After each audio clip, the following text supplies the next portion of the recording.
नमस्कार दोस्तों। एक बार फिर से आप सभी का स्वागत है आपके अपने YouTube channel learn study work. मैं आप सबका दोस्त जितेंद्र गहलोत एक बार फिर से आप सबके सामने हाजिर हो गया हूँ। BSTC 2023 के जितने भी मेरे स्टूडेंट हैं उन सभी विद्यार्थियों के लिए एक बहुत ही बड़ी अपडेट लेकर आया हूँ। माना कि थोड़ा लेट आया हूँ, लेकिन कुछ न कुछ ज़रूर आपके लिए इम्पोर्टेंट अपडेट लेके आया हूँ। सबसे पहले तो आप सभी से क्षमा चाहता हूँ। 2-3 दिन जब से BSTC की लिस्ट आई उसके आसपास तबीयत थोड़ी सी खराब होने के कारण मैं वीडियो नहीं बना पाया। आप सभी के लिए लाइव सेशन की प्लानिंग थी, लेकिन तबीयत का साथ नहीं होने के कारण, स्वास्थ्य का साथ नहीं होने के कारण मैं आपके लिए बहुत सुविधा नहीं दे पाया आपको। उसके लिए मैं क्षमा चाहता हूँ, लेकिन अब आपकी दुआ, आपका आशीर्वाद से थोड़ी बहुत तबीयत में स्वस्थ सुधार है। तो अब मैं आपके लिए बहुत ही बड़ी अपडेट लेके आया हूँ।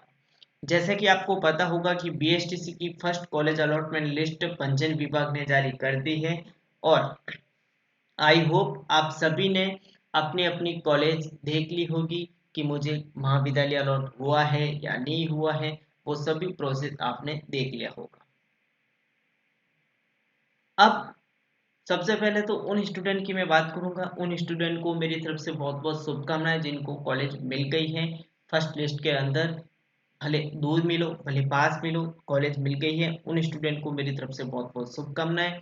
रही बात उन स्टूडेंट की जिनको कॉलेज नहीं मिली है, तो उन प्यारे विद्यार्थियों को मेरा एक ही कहना है कि आपको निराश होने की जरूरत नहीं है, आपको हताश होने की जरूरत नहीं है। अभी तक सेकेंड लिस्ट भी आएगी, थर्ड लिस्ट भी आएगी, आपको भी कहीं ना कहीं कॉलेज जरूर मिल जाएगी। तो आज अपन इस वीडियो में ऐसे महत्वपूर्ण टॉपिक पर बात करेंगे जो आपके लिए बहुत इंपॉर्टेंट पॉपुलर होने वाला है, और आप सभी का एक ही डाउट रहेगा। आप सभी के जितने भी डाउट है वो सारे डाउट्स आज क्लियर करने वाले हैं। तो जैसा कि आपको थंबनेल में दिख रहा होगा कि अब BSTC में अपवर्ड मूवमेंट की प्रक्रिया होगी या नहीं होगी, सबसे मेन पहला पॉइंट अपना यही रहेगा। क्योंकि पहली लिस्ट में ज्यादातर बच्चों को दूर कॉलेज मिली है, तो सारे स्टूडेंट वो अपवर्ड मूवमेंट की तैयारी कर रहे हैं, अपवर्ड मूवमेंट प्रक्रिया का इंतजार कर रहे हैं। कॉलेज पसंद आई या नहीं आई तो भी क्या करना है, सेकेंड लिस्ट कब तक आएगी, सारे डाउट्स आपके लेते हुए चलेंगे। आप एंड तक अगर आप वीडियो में बने रहोगे ना, एंड तक अगर आप वीडियो में बने रहोगे तो मैं गारंटी लेता हूं आपका एक भी डाउट आज बिना क्लियर करके मैं नहीं जाने वाला।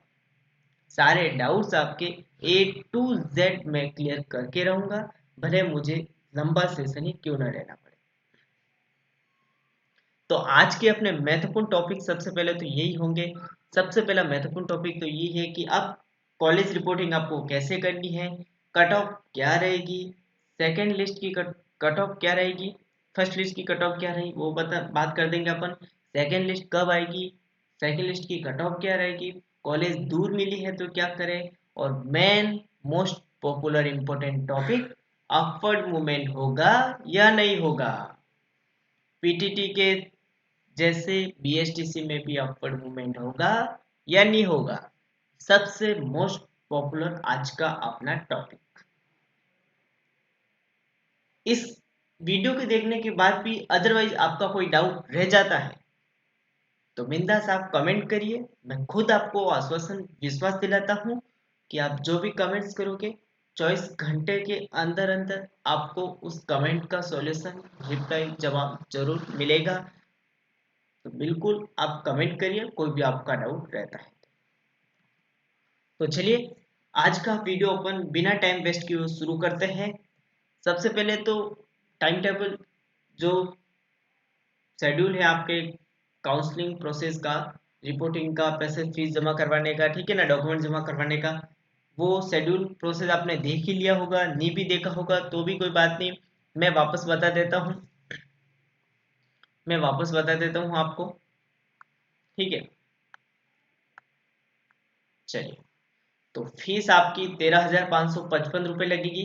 फीस आपकी 13,555 रुपये लगेगी, जो 16 तारीख से 26 तारीख तक आपकी शुरू होगी। 16 तारीख से शुरू हो गई है, आज 20 तारीख हो गई है, 6 दिन आपके पास और पड़े हैं। 26 तारीख तक आप 13,555 रुपए ई मित्र के माध्यम से, डेबिट कार्ड के माध्यम से, क्रेडिट कार्ड के माध्यम से, नेट बैंकिंग के माध्यम से, ऑनलाइन किसी भी प्लेटफॉर्म के माध्यम से, किसी भी ऑनलाइन के थ्रू आप 13,555 रुपए जमा करवा के अपना कॉलेज अलॉटमेंट लेटर डाउनलोड कर सकते हैं। ठीक है। अभ्यर्थियों द्वारा स्वयं के लॉगिन के जरिए आवंटित अध्यापक शिक्षण संस्थान में प्रवेश के लिए ऑनलाइन दस्तावेज अपलोड करना। जैसे ही आप पैसे फीस आपकी जमा कराओगे, कॉलेज अलॉटमेंट का लेटर डाउनलोड करोगे, फिर उसके बाद आपको ऑनलाइन दस्तावेज अपलोड करने हैं। ठीक है ना। उसकी भी तारीख आपकी 16 तारीख से 27 तारीख तक है, यानी कि इसमें 7 दिन आपके पास पड़े हैं। ठीक है ना। अभ्यर्थी द्वारा स्वयं उपस्थित होकर आवंटित अध्यापक शिक्षा संस्था प्रदान में रिपोर्टिंग करना। सबसे मोस्ट इम्पोर्टेंट बात कि हमें कॉलेज में ऑफलाइन रूप से स्वयं जाके कब रिपोर्टिंग करवानी है, तो उसकी भी स्टार्टिंग डेट आपकी 16 तारीख है और लास्ट अंतिम डेट है आपकी 27 तारीख, यानी कि 7 दिन आपके पास और शेष है। आज 20 तारीख हो गई है, 27 तारीख लास्ट है। गाइस इंतजार मत करना, आपकी कॉलेज रिपोर्टिंग डेट बढ़ेगी, काउंसलिंग डेट बढ़ेगी, फीस जमा करवाने की डेट बढ़ेगी, नहीं बढ़ेगी भाई, क्योंकि ऑलरेडी ऑलरेडी बीएसटीसी 2023 का जो सत्र है, जो सेशन है, वो ऑलरेडी लेट चल रहा है। जब रिजल्ट की जब सॉरी एग्जाम हुआ था, तब आपके जो सचिव है, ठीक है ना, पंजीयन विभाग के, उन्होंने कहा था कि हम नवंबर में सेशन शुरू कर देंगे। लेकिन विधानसभा के इलेक्शन आ जाने के कारण बीएसटीसी की कॉलेज अलॉटमेंट लिस्ट में देरी हुई तो सेशन भी देर से होगा। तब अब इन्होंने कल या परसों वापस कहा है कि हम जनवरी में सेशन शुरू कर देंगे बीएसटीसी का। तो गाइज आप इंतजार मत करना कि तारीख बढ़ेगी, कोई ना, आराम से करवा देंगे। तारीख नहीं बढ़ेगी, जैसे कि आपको पता होगा कि बीएसटीसी की जब काउंसलिंग आपके शुरू हुई थी, ठीक है ना, रिजल्ट आने के बाद जब काउंसलिंग शुरू हुई थी, तब भी बहुत सारे स्टूडेंट ने हल्के में ले लिया कि क्या है, कॉलेज रिपोर्ट सॉरी काउंसलिंग की तो डेट आगे बढ़ जाएगी, एक सप्ताह आगे बढ़ जाएगी, आराम से करवा देंगे, और फिर आगे नहीं बढ़ पाई और वो स्टूडेंट वंचित रह गए। इसलिए मेरा तो एक ही मानना है, जल्दी हो सके, जितना हो सके आप जल्दी करवाओ, जो भी प्रोसेस है फटाफट करवा दो। तो आज 20 तारीख तो हो गई है, कम से कम 6 या 7 दिन आपके पास पड़े हैं पूरा प्रोसेस करने के लिए। ठीक है। चलिए फिर, संस्था द्वारा प्रमाणित पश्चात अभ्यर्थियों द्वारा स्वयं के लॉगिन से प्रोविजनल प्रवेश स्लिप प्राप्त करना। 16 से 28 तारीख ये जो प्रोविजनल स्लिप मिलेगी ना महाविद्यालय से, ये आपको संभाल के रखनी है। कॉलेज महाविद्यालय से जो भी आपको ये प्रोविजनल स्लिप मिलेगी ना, ये आपको संभाल के रखनी है। आपका एडमिशन का प्रूफ यही है कि आपको इस महाविद्यालय में एडमिशन दिया गया है। ठीक है ना। तो ये जो शेड्यूल जब प्रोसेस था, ये आपने देख ही लिया होगा, नहीं भी देखा हो तो भी कोई बात नहीं, मैंने अभी दिखा दिया है। अब अपन आज की बात करते हैं। आज के अपने टॉपिक रहेंगे, कि रिपोर्टिंग कैसे करनी है रिपोर्टिंग, कट ऑफ क्या रही फर्स्ट लिस्ट की, सेकेंड लिस्ट कब आएगी, सेकेंड लिस्ट की कट ऑफ क्या रहेगी, कॉलेज दूर मिली है तो क्या करें, ठीक है ना, पसंद नहीं है तो क्या करें। सबसे मोस्ट पॉपुलर इंपोर्टेंट आज का टॉपिक अपवर्ड मूवमेंट होगा या नहीं होगा, इन सब के बारे में आज अपन बात करेंगे, विषयवार एक एक करके बात करेंगे। ठीक है। तो सबसे पहले मैं आपको थोड़ी सी कट ऑफ के बारे में बता देता हूँ। फर्स्ट लिस्ट में कट ऑफ फर्स्ट लिस्ट में उन स्टूडेंट को ही कॉलेज मिली है जिनके 350 प्लस थे। फर्स्ट लिस्ट में कॉलेज उन्हीं स्टूडेंट को मिली है जिनके 350 प्लस नंबर थे। 350 प्लस वाले नंबर पे 50% वालों को कॉलेज मिली है। ठीक है ना।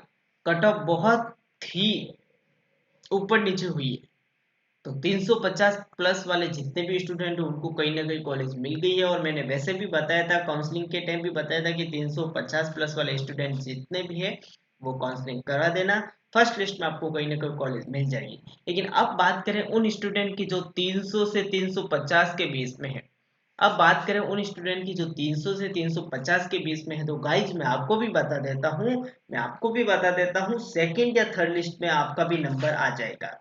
सेकंड या थर्ड लिस्ट में आपका भी कहीं ना कहीं नंबर देखने को जरूर मिलेगा। आप निश्चित रहे, शांत रहे और धैर्य बनाए रखें, ठीक है। चलिए, ये तो ही कट ऑफ के बारे में मोटे तौर पर मैंने बता दी। अब अपन एक एक करके आज के अपने टॉपिक है वो शुरू करते हैं, ठीक है ना। एक एक करके अपने टॉपिक शुरू करते हैं, क्या क्या रहेगा, आपको प्रोसेस क्या क्या करना है वो करेंगे। रिपोर्टिंग कैसे करनी है, ऑनलाइन तो आप कर दोगे, कोई बात नहीं, मित्र वाला के माध्यम से आपको समझा देगा। रिपोर्टिंग कैसे करनी है, कहाँ, कॉलेज में, ठीक है ना। रिपोर्टिंग कहाँ करनी है, कैसे, कॉलेज में रिपोर्टिंग कैसे करनी है। महाविद्यालय आप जाओगे ना, तो वहां पे आपको रिपोर्टिंग कैसे करनी है। तो सबसे पहले तो आपको कुछ नहीं करना है, सबसे पहले तो आपको कुछ नहीं करना है, आपका अलॉटमेंट लेटर है, ठीक है ना। अलॉटमेंट लेटर है वो अपने पास लेना है, रख लेना है, कॉलेज में लेके जाना है, अलॉटमेंट लेटर लेके जाना है। डॉक्यूमेंट बता रहा हूँ, ठीक है ना, डॉक्यूमेंट बता रहा हूँ, वो लेके जाना है, अलॉटमेंट लेटर लेके जाना है, बीएसटीसी रिजल्ट कॉपी लेके जाना है, ठीक है ना, बीएसटीसी रिजल्ट कॉपी लेके जाना है, एडमिट कार्ड लेके जाना है, एडमिट कार्ड की हार्ड कॉपी लेके जानी है, ठीक है। जो आपने काउंसलिंग के टाइम 3,000 रुपये का चालान भरा था, ठीक है ना, 3,000 का जो चालान कटवाया था आपने वो लेके जाना है। अभी आप 13,555 रुपये का चालान कटोगे, वो लेके जाना है। 13,555 रुपये का चालान कटाओगे, वो लेके जाना है। 10th 12th की मार्कशीट लेके जानी है आपको साथ में। डॉक्यूमेंट बता रहा हूँ जो कॉलेज में लेके जाने हैं वो वाले, ठीक है ना। जाति प्रमाण पत्र आपका होगा, वो लेके जाना है। मूल निवास आपको लेके जाना है आपको साथ में। ये सारे डॉक्यूमेंट्स आप तैयार कर देना, मैं आपको बता देता हूँ, ठीक है ना। फैमिली का आय प्रमाण पत्र का या इनकम टैक्स सर्टिफिकेट का वो लेके जाना है। आपके आईडी प्रूफ हो गए, आईडी प्रूफ जो भी हो आप लेके जाना, ठीक है ना, उसके हिसाब से दे देना। और नवीनतम फोटो लेके जाना है आपके साथ, ठीक है। फोटो नवीनतम, पुराने नहीं, ठीक है। ये कितने डॉक्यूमेंट हो गए, 1 2 3 4 5 6 7 8 9 10 11, ठीक है ना। ये 11 डॉक्यूमेंट मोस्ट इंपोर्टेंट है जो मैंने आपको बता दिया। 11 डॉक्यूमेंट जो मोस्ट इंपोर्टेंट है वो मैंने आपको बता दिया। एक आपको, हाँ एक और है, जो आपने बीएसटीसी का फॉर्म भरा था ना, जो आपने बीएसटीसी का फॉर्म भरा था, फॉर्म की हार्ड कॉपी लेके जाना, ठीक है ना। फॉर्म की हार्ड कॉपी लेके जाना, ये 12 डॉक्यूमेंट आपको लेके जाना है। वापस मैं आपको बता देता हूँ, अलॉटमेंट लेटर लेके जाना है, जो आपको पंजीयन विभाग ने कॉलेज अलॉट किए हैं, वही आपके पास सबूत है कि हाँ हमें इस कॉलेज में पंजीयन विभाग ने अलॉट किया है महाविद्यालय, तो हम इस कॉलेज में एडमिशन के लिए आए हैं, आप हमें एडमिशन दीजिए, एक वही प्रूफ है ना आपके पास। तो अलॉटमेंट लेटर आपको लेके जाना है। बीएसटीसी का जो रिजल्ट आपके पास आया था, उस रिजल्ट की हार्ड कॉपी आपके पास लेके जानी है। जो आपका एडमिट कार्ड है वो भी आपको संभाल के रखना है। एडमिस एग्जाम के टाइम आपको जो एडमिट कार्ड मिला था, वो एडमिट कार्ड भी आपको लेके जाना है। 3,000 को जो चालान आपने कटवाया था काउंसलिंग के समय, 3,000 रुपये का चालान कटवाया था ना, फिर ही आपने कॉलेज फिल की होगी, तो 3,000 रुपये का चालान है, उसकी भी प्रिंट करवा लेना, कॉपी हार्ड कॉपी लेके जानी है। 13,555 रुपये की जो चालान कटवाई है वो भी आपको लेके जानी है, 13,555 रुपये की, ठीक है ना। 10th 12th की मार्कशीट आपको लेके जानी है। जाति प्रमाण पत्र, जाति प्रमाण पत्र पे मैं आपको बता देता हूँ गाइज, 1 साल पुराना नहीं होना चाहिए, 1 साल पुराना नहीं होना चाहिए, मैं आपको बता देता हूँ बार बार। ये एकमात्र ऐसा डॉक्यूमेंट है जो आपका एडमिशन रद्द करवा सकता है, जो आपका साल खराब करवा सकता है। 1 साल पुराना मतलब नहीं सर, कैसे बताऊं। तो अभी जाओ अपना जाति प्रमाण पत्र उठाओ, देखो वहां पे 1 साल पुरानी डेट लिखी है, तो अभी भी आपके पास टाइम है, 7 दिन के अंदर अंदर न्यू अपडेट बन जाता है। अभी जाओ ई मित्र के माध्यम से बनवा दो, अगर आपका जाति प्रमाण पत्र 1 साल पुराना है। बाद में भी आपको कॉलेज महाविद्यालय वाले, जितने भी कॉलेज वाले हैं वो आपको बाहर निकालेंगे कि आपका डॉक्यूमेंट अपलोड नहीं है, सही अपडेट नहीं है, एक्सपायर है, आपका एडमिशन रद्द किया जाता है, ठीक है ना। तो ये आपकी स्वयं की जिम्मेदारी है, जाति प्रमाण पत्र 1 साल पुराना नहीं होना चाहिए। मैं बार बार कह रहा हूँ क्योंकि पीटीटी में बहुत सारे स्टूडेंट को ये जाति प्रमाण पत्र ने धोखा दिया है, ये कास्ट सर्टिफिकेट ने धोखा दिया है। वो अभी भी स्टूडेंट बहुत ही रो रहे हैं कि सर हमें पहला पता होता तो हम ऐसी प्रॉब्लम नहीं आने देते, ठीक है ना। और मैंने बहुत बार बताया था गाइज, पीटीटी के सारे वीडियो देख लेना, पीटीटी के सारे वीडियो देख लेना गाइज, इस यूट्यूब चैनल पे बने हुए हैं, इस यूट्यूब चैनल पे अपलोड कर दिए गए हैं। मैंने प्रत्येक वीडियो में जाति प्रमाण पत्र की बात कही थी, लेकिन स्टूडेंट ने कोई सीरियस ली ही नहीं। फिर अभी मैसेज कर रहे हैं, बाद में कॉल कर रहे थे कि सर अभी हमें कुछ और अलग रास्ता बताओ। तो गाइज मैं आपको भी बता देता हूँ, जाति प्रमाण पत्र आपका एकमात्र ऐसा डॉक्यूमेंट है, कास्ट सर्टिफिकेट एकमात्र ऐसा डॉक्यूमेंट है जो आपका साल खराब करवा सकता है, जो जो आपका एडमिशन रद्द करवा सकता है। यदि आपका जाति प्रमाण पत्र 1 साल पुराना है, या 1 साल पुराना हो गया है, या होने वाला है, तो अभी जाओ ई मित्र के माध्यम से अपडेट करवा दो। 7 दिन आपके पास पड़े हैं और 7 दिन के अंदर अंदर ये डॉक्यूमेंट आपको न्यू वापस अपडेट मिल जाएगा। मैंने बता दिया है, अब मेरी जिम्मेदारी नहीं है, आपकी जिम्मेदारी है, ठीक है ना। मूल निवास आपको लेके जाना है, मूल निवास प्रमाण पत्र आपको लेके जाना है। दूसरा डॉक्यूमेंट आय प्रमाण पत्र, ये भी 6 महीने पुराना नहीं होना चाहिए, ये भी 6 महीने पुराना नहीं होना चाहिए। फैमिली का जो आपका इनकम टैक्स सर्टिफिकेट है, आपके पिताजी का हो माता जी का हो कोई बात नहीं, इनकम टैक्स सर्टिफिकेट 6 महीने पुराना नहीं होना चाहिए, यानी कि 6 मंथ तक वैलिड रहता है। 6 मंथ के बाद ये भी आय प्रमाण पत्र एक्सपायर हो जाता है, आपको वापस अपडेट करवाना पड़ता है। तो ये डॉक्यूमेंट दो मैंने बता दिया है, पहला डॉक्यूमेंट तो जाति प्रमाण पत्र, दूसरा है आय प्रमाण पत्र। ये दोनों डॉक्यूमेंट आप देख लेना, यदि आपके डॉक्यूमेंट एक्सपायर हो गए हैं तो अभी जाओ 7 दिन के अंदर ये दोनों डॉक्यूमेंट बन जाते हैं, आप बनवा लेना।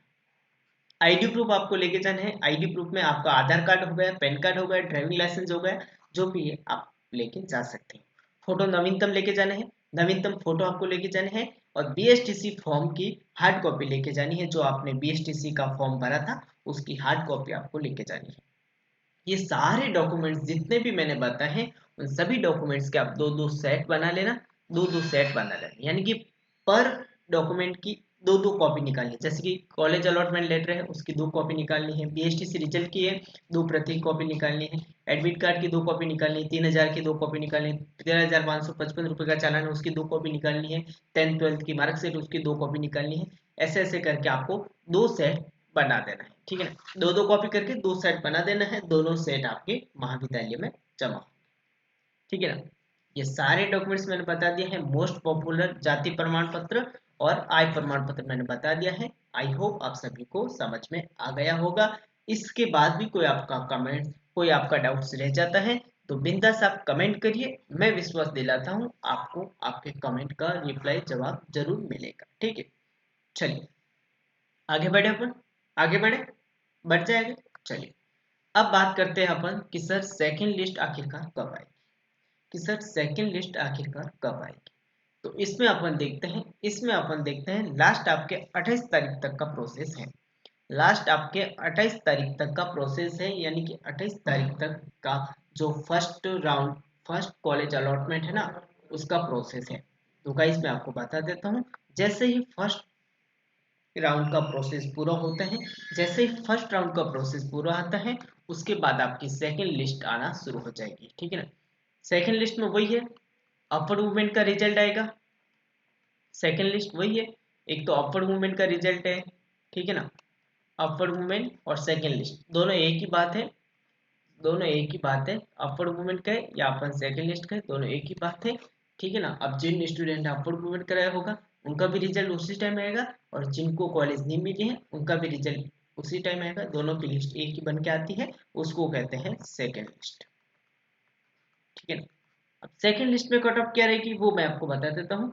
तो सेकंड लिस्ट में गाइज मैं आपको बता देता हूँ, सेकंड लिस्ट में बता देता हूँ, 300 प्लस वाले स्टूडेंट है ना, 300 प्लस वाले जितने भी स्टूडेंट है उन सभी का कहीं ना कहीं नंबर देखने को मिल सकता है, क्योंकि इस बार कम नंबर वालों को भी, कम नंबर वाले जितने भी स्टूडेंट हैं उनको भी कॉलेज मिली है, तो 300 प्लस वाले जितने भी स्टूडेंट हैं उनको भी कहीं ना कहीं कॉलेज देखने को जरूर मिलेगी।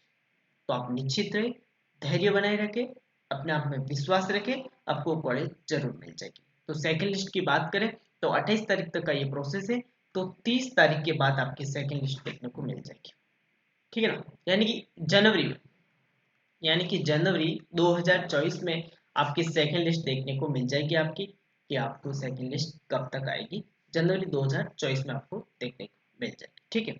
अभी दूसरा तीसरा अपना महत्वपूर्ण टॉपिक है कि सर कॉलेज दूर मिली है, मिली तो है फर्स्ट लिस्ट में लेकिन दूर मिली है, क्या करना है, सबसे बड़ा प्रश्नवाचक। कॉलेज मिली तो है सर फर्स्ट लिस्ट में लेकिन दूर मिली है, अब हमें क्या करना चाहिए सर, ऐसा कोई रास्ता बताओ। तो ऐसा रास्ता एक ही है। सबसे पहले तो आप 13,555 रुपये का चालान कटवा लो, फीस जमा करवा लो, ठीक है ना। कॉलेज रिपोर्टिंग करवा लो, सबसे पहले कॉलेज रिपोर्टिंग करवा लो, 13,555 रुपये का चालान कटवा लो। फिर जैसे ही अपवर्ड मूवमेंट का ऑप्शन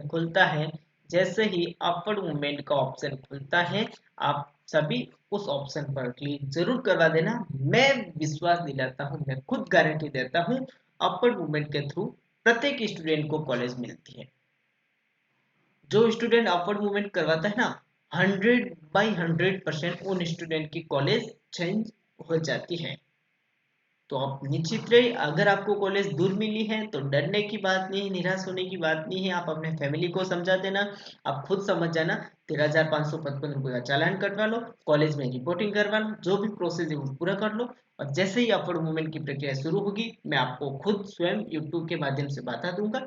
जैसे ही अपवर्ड मूवमेंट की प्रक्रिया शुरू होगी, आप अपवर्ड मूवमेंट लगा देना, 100% आपको कॉलेज चेंज हो जाएगी, ठीक है। 100/100% मैं बता रहा हूँ, आपको कॉलेज चेंज हो जाएगी, ठीक है ना। कॉलेज दूर मिली है तो ये आज का अपना नेक्स्ट और लास्ट टॉपिक, कि सर अपवर्ड मूवमेंट होगा या नहीं होगा, अपवर्ड मूवमेंट होगा या नहीं होगा, सबसे बड़ा प्रश्नवाची। तो देखिए गाइस, तो होगा अपवर्ड मूवमेंट तो होगा। फर्स्ट और सेकंड लिस्ट में फर्स्ट और सेकंड लिस्ट आने के बाद अपवर्ड मूवमेंट होते हैं, एक बार होते हैं, 2 बार होता है, ठीक है, 2 बार होता है। तो फर्स्ट लिस्ट आ गई है, तो फर्स्ट लिस्ट में अपवर्ड मूवमेंट भी होगा। जैसे ही आपके फर्स्ट लिस्ट की काउंट, जो भी ये रिपोर्टिंग का प्रोसेस है, जैसे ही ये खत्म होगा उसके बाद आपके अपवर्ड मूवमेंट का है प्रोसेस, वो शुरू हो जाएगा। जैसे ये फर्स्ट लिस्ट की रिपोर्टिंग का प्रोसेस खत्म होता है, उसके बाद आपके अपवर्ड मूवमेंट का ऑप्शन है, जो प्रोसेस है वो शुरू हो जाएगा। और अपवर्ड मूवमेंट में ज़्यादातर बच्चों के 99.99% स्टूडेंट को कॉलेज मिल जाती है। मैंने बहुत बार देखा है, पीटीटी में भी देखा है, बीएसटीसी में भी देखा है, 99.99% गारंटी है स्टूडेंट को कॉलेज चेंज हो जाती है। तो मेरा तो एक ही मानना है, यदि आपको फर्स्ट लिस्ट में कॉलेज मिली है, भले दूर मिली है कोई बात नहीं, लेकिन आप कॉलेज में रिपोर्टिंग करवा देना। अपवर्ड मूवमेंट जैसे ही होगा, आपके पास गोल्डन चांस है, अपवर्ड मूवमेंट करवा देना, आपकी कॉलेज चेंज हो जाएगी। और रही बात उन स्टूडेंट की जिनको कॉलेज नहीं मिली है, तो उन स्टूडेंट को मेरी एक ही राय है, मेरी एक ही सलाह है, आपका अपना लर्न स्टडी आपके साथ जुड़ा हुआ है, आप निश्चित रहे, शांति बनाए रखे, ठीक है ना। निराश होने की बात नहीं है, ठीक है ना, हताश होने की बात नहीं है, आपको भी कॉलेज मिलेगी। अभी तक तो सेकेंड और थर्ड लिस्ट, 2 लिस्ट और आएगी, दोनों लिस्ट में आपको कहीं ना कहीं कॉलेज जरूर मिलेगी, ये मेरी गारंटी। आपके अगर आपके नंबर अच्छे बन रहे हैं, ठीक है ना। चलिए, तो आई होप आप सभी के जो डाउट्स थे वो मैंने क्लियर कर दिए हैं, और आशा करूंगा कि आपको वीडियो अच्छा लगा होगा, और ये भी आशा करूंगा कि आप वीडियो को लाइक जरूर करोगे, यूट्यूब चैनल को सब्सक्राइब जरूर करोगे। क्योंकि गाइज, एक लाइक एक सब्सक्राइब से आपका कुछ नहीं होता है, कोई पैसे नहीं देने पड़ते हैं आपको गाइज। आपके एक लाइक, आपके एक सब्सक्राइब से हमें बहुत सारा मोटिवेट मिलता है, और हमारे अंदर जिज्ञासा उठती है कि वास्तव में हमें हमारे भाई बहन सपोर्ट कर रहे हैं। तो आपका छोटा भाई समझ के या बड़ा भाई समझ के, जो भी समझना है वो समझ के, एक बार आप कमेंट, लाइक और यूट्यूब चैनल पे एक बार सब्सक्राइब जरूर कर देना। अपने छोटे भाई को इतना तो सपोर्ट कर सकते हो, आपका एक सब्सक्राइब हमें बहुत सारा मोटिवेट मिलता है, और आपका एक सब्सक्राइब हमारे मन के अंदर इतनी जिज्ञासा भर देता है कि वास्तव में हमें कुछ और नया करना चाहिए हमारे स्टूडेंट के लिए। तो मैं आशा करूंगा, मेरे जितने भी प्यारे प्यारे स्टूडेंट हैं, जितने भी मेरे भाई बहन हैं, जितने भी ये स्टूडेंट वीडियो देख रहे हैं, आप बिना सब्सक्राइब किए हुए इस वीडियो को मत देखना। यूट्यूब चैनल को सब्सक्राइब करके फिर वीडियो देखना रिक्वेस्ट करता हूँ आपसे। चलिए, फिलहाल के लिए तो इस वीडियो को अपन यही एंड कर देते हैं, और कोई भी अपडेट आएगी तो आपको सबसे पहले जरूर बताऊंगा, ठीक है ना। घर पे रहे, मस्त रहे, स्वस्थ रहे, और पढ़ाई करते रहे और आगे बढ़ते रहे। जय हिंद, जय भारत, धन्यवाद।